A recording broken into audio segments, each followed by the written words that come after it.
Assalamualaikum warahmatullahi wabarakatuh. Marilah kita awali kajian kita dengan baca basmalah bersama-sama. Bismillahirrahmanirrahim. Alhamdulillahirabbil alamin wal aqibatu lil muttaqin. Asyhadu an la ilaha illallah wa asyhadu anna Muhammadan abduhu wa rasuluh. Allahumma sholli ala Muhammad wa ala ali Muhammad, amma ba'du. Ibu, bapak, saudara sekalian yang berbahagia rahimakumullah, marilah kita lanjutkan pembacaan hadis kita sampai hadis pertama dari bab baru, bab ke-129 tentang adab duduk dan sikap terhadap teman, atau urutan hadis nomor 825. Bismillahirrahmanirrahim. Ani ibni Umar radhiyallahu anhuma qala Qala Rasulullah sallallahu alaihi wasallam, la yuqimanna ahadukum rajulan mim majlisihi thumma yajlis fihi walakin tawassa'u wa tafassahu wa kana ibnu Umar idza qama lahu rajulun mim majlisihi lam yajlis fihi. Muttafaqun alaih. Ibnu Umar radhiyallahu an berkata, Rasulullah sallallahu alaihi wasallam pernah bersabda, janganlah seorang di antara kamu mengusir orang dari tempat duduknya, lalu ia duduk di tempat tersebut. Hendaknya kalian memperluas dan memperlapang tempat duduk. Ibnu Umar tidak pernah duduk di tempat yang sebelumnya ditempati orang lain, lalu diberikan kepadanya. Muttafaqun alaih. Pelajaran hadis bahwa larangan seseorang menyuruh orang lain berdiri dari tempat duduknya, kemudian untuk ditempati oleh orang yang baru datang. Meskipun yang baru datang itu lebih tinggi ilmunya ataupun lebih tua umurnya. Hukum ini berlaku bagi laki-laki dan perempuan. Ibu, bapak, saudara sekalian, adanya larangan seseorang menyuruh orang lain untuk berdiri dari tempat duduknya. Kemudian tempat duduk itu ia tempati ataupun untuk mencarikan tempat atau untuk tempat orang lain. Adabnya tidak seperti itu.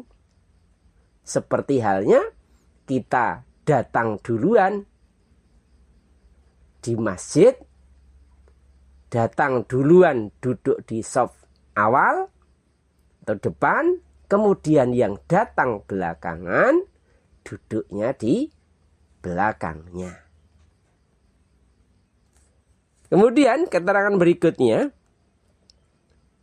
para fuqaha membuat pengecualian, yaitu jika telah dimaklumi bahwa ada orang yang biasa duduk di tempat tertentu di masjid untuk mengajar. Ketika tempat tersebut diduduki orang lain, maka boleh atau ia boleh diminta berdiri untuk dipersilakan kepada guru tersebut. Demikian halnya dengan pedagang di pasar.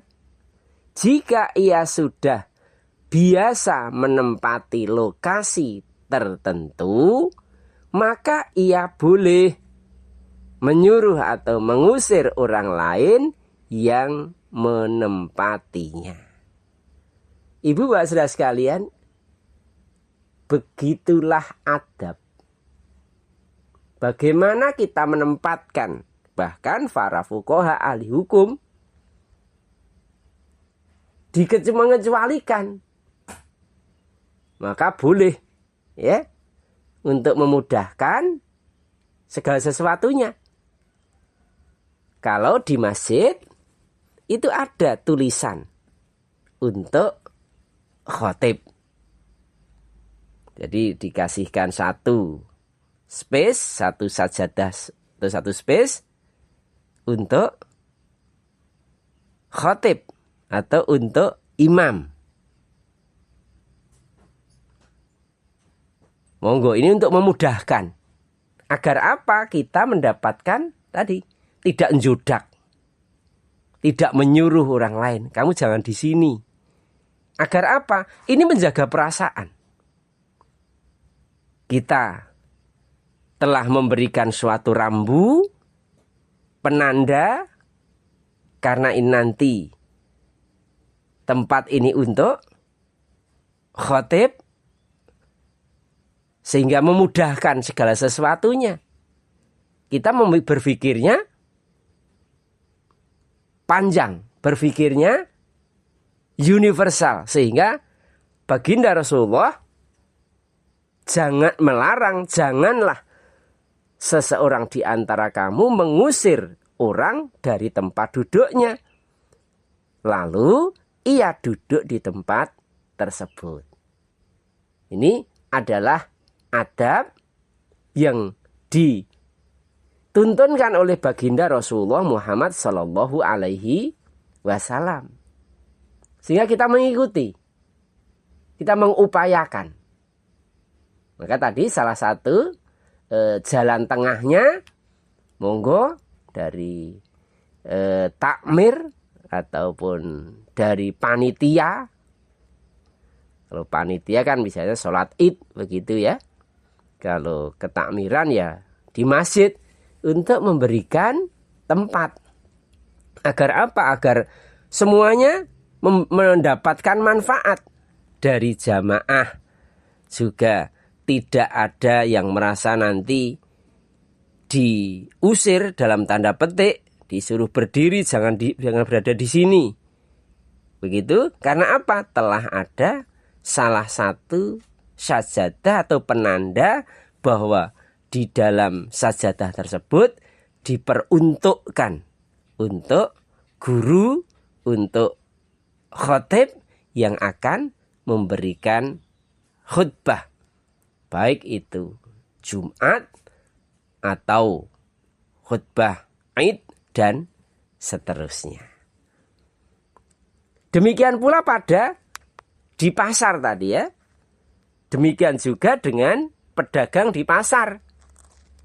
Jika ia telah biasa menempati lokasi atau sekarang disebut dengan lapak tertentu, kios tertentu ya, maka ia boleh mengusir orang lain yang menempatinya. Mohon maaf Bapak, ini lapak saya, kios saya akan buka. Maka Bapak atau Ibu jangan berada di kios kami. Nah inilah tetap kita membawa, menjaga etika, menjaga adab. Orang yang beriman itu yang diikuti adalah ketetapan Allah dan contoh dari baginda Rasulullah Muhammad Sallallahu Alaihi Wasallam. Tentu semampunya kita berupaya agar apa? Kita benar-benar nanti bersanding bersama Rasulullah saat kita kembali ke akhirat, berada di surganya Allah ya, atas ridho dari Allah Subhanahu wa taala. Kemudian baginda Rasulullah memberikan syafaat kepada kita semuanya. Selanjutnya lagi keterangannya, para fuqaha juga mengecualikan hal-hal lain. Ini tidak bertentangan dengan anjuran untuk bangkit dari tempat duduk, untuk menghormati orang alim tanpa adanya permintaan. Tetapi Ibnu Umar radhiyallahu an tidak melakukannya karena sifat warok yang ia miliki, yang beliau miliki, dan ia khawatir hal itu termasuk perbuatan yang dilarang. Begitu hati-hatinya Ibnu Umar ini terhadap apa-apa yang telah disampaikan oleh baginda Rasulullah. Karena memang Rasulullah pernah bersabda, janganlah, sebagai larangan, janganlah seorang di antara kamu mengusir orang dari tempat duduknya, lalu ia duduk di tempat tersebut. Selain itu, hadis ini juga berisi sebagai anjuran untuk memperluas tempat duduk agar orang yang atau untuk orang yang baru masuk. Jadi meluaskan kalangan, ya. Kita punya majelis atau dalam lingkaran itu ada orang baru, ya kita meluaskan lingkarannya itu, lingkaran duduk itu, sehingga orang yang baru datang tidak merasa tetap merasa dihormati, sementara kita yang telah duduk lebih dahulu tidak merasa diusir. Maka disinilah bagaimana adab duduk yang telah dicontohkan oleh baginda Rasulullah Muhammad sallallahu alaihi wasallam. Semoga Allah merahmati kita semuanya. Subhanakallahumma bihamdika asyhadu alla ilaha illa anta astaghfiruka wa atubu ilaik. Alhamdulillahirabbil alamin. Assalamualaikum warahmatullahi wabarakatuh.